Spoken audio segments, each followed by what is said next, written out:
Peace be to you. This is Omar Abdul Malik, physician assistant and health educator. So, for those of you guys that are subscribers on my channel,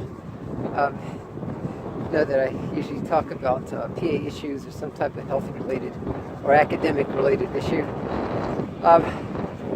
And for those of you guys who are PA students, know that I've been doing a series on getting accepted to PA school. So I'm going to continue with that.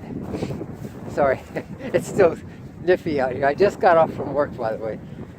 A fairly long night shift, 7 p.m. to 7 a.m. Now I'm walking home from the metro because my car is dead. It's getting a transplant, an engine transplant by the car doctor. But I wanted to talk about you pre-PA students and you PA students' relationships with your instructors. And even if you're not a PA student, if you're a nursing student or an NP student or a medical student, your relationship with your instructor is very important because it is one of those type of relationships that really kind of sets precedence for your professional career. And I say that because, a couple of reasons. Number one, right now, for many PA schools, and maybe some medical schools, the program directors and the admissions committee members they are starting to decide who they're going to accept to their program. They've maybe already done the interviews, or maybe are in the midst of interviews. When I got accepted to PA school, I think I got my letter. It was, good morning. It was March 1997 when I got accepted to Harvard. Not Harvard, Howard. Howard's PA program. And it was it's a great experience, of course. But some of you guys should be getting your either your acceptance letters or your invitations to come get interviewed.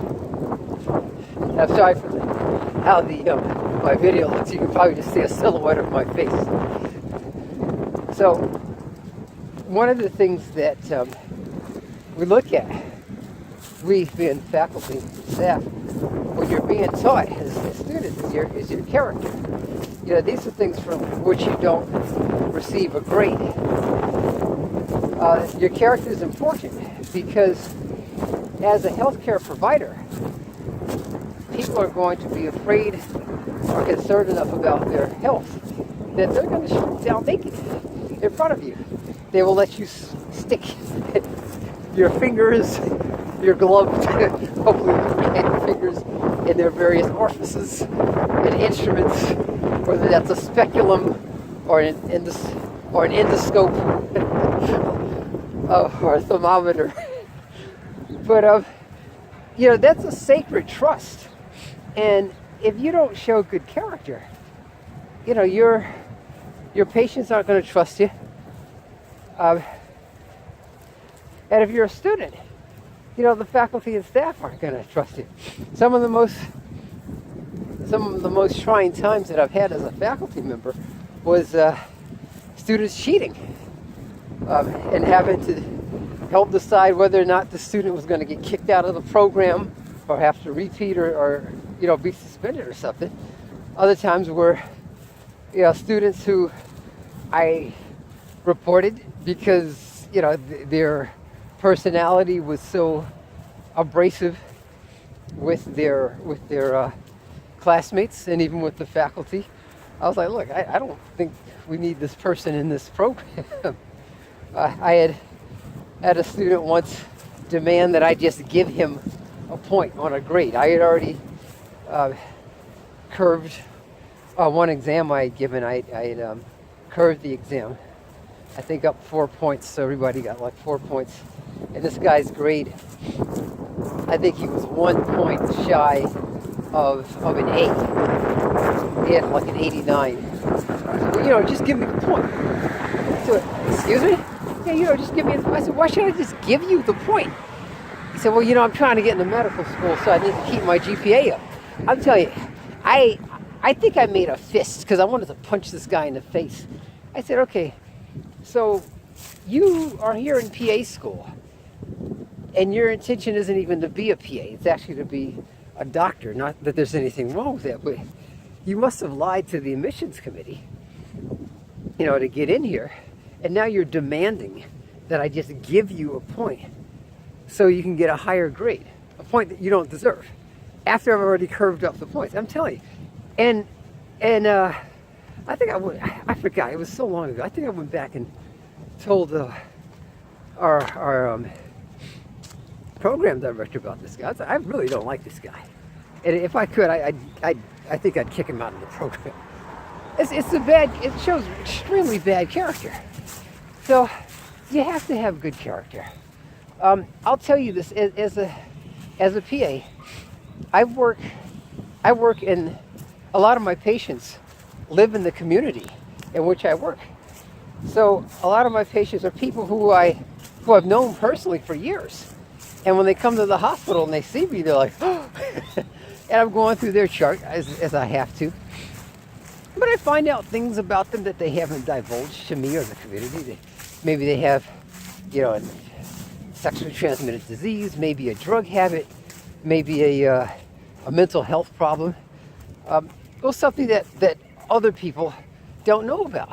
So they have to trust that I have the character, that I'm not going to go divulge that to the entire community. Hey, hey everybody, so-and-so came into the hospital where I work. And man, he has this, he has that. Or, so-and-so came, she has this disease and she's dealing with that. Wow.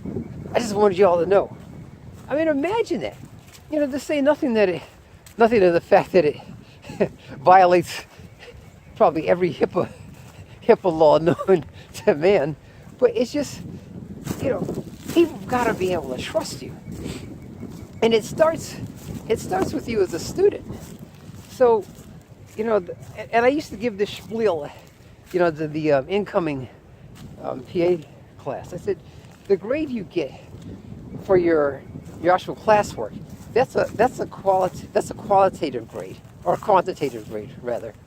But the unseen grade, based on how we observe you, your interactions with us, your interactions with your classmates, with your patients when you go out on rotation, that's a qualitative grade. So when it comes to things like job recommendations, and I will tell you this, being in the medical field for 30 years, and having been, 20 of those years, having been involved in the PA field, either as a student or as a licensed PA, it's a small community. Just about everybody is separated by 6 degrees of separation. They know somebody who knows somebody who knows somebody. So your reputation can get out there. And it's really bad. Go see John Belinsky's videos. He's an amazing PA. CME for life. But he talks about it. You don't want to have a reputation as somebody who is dishonest or just a pain in the neck to deal with. And it starts at the student level. Now I tell students, even students who I meet on Instagram, I said, look, I can be friendly with you, but when it comes to teaching PA students, when it comes to actually being an instructor, I'm not your friend. Or I can be your friend, but I'm going to be very hard on people when it comes to medicine. Because when the nurses call me from the ICU unit or a patient's coded, I have to know what I'm doing. I have to understand ACLS protocol in depthly. I have to have the type of character that when I'm discussing things like, code status with patients, are we going to make your mom DNR or put her on palliative care? They have to be people got to be able to trust me. They have to be able to trust my not just my medical judgment, but they've got to be able to trust that I'm somebody who is an ethical person and a moral person. Not that I'm all that, but it's about trust. So when it comes to your relationships with your instructors, you know, really try to shine as somebody that's a trustworthy student. It's never something I like talking about. You know, when I talk to students, like, guys, please don't cheat. All right? You would think you would have to not have that discussion, but you know, the stakes are very high. You know. But anyway, I've blabbered on. I wish you guys the best of success in your positive endeavors. Take care. Come on, stop.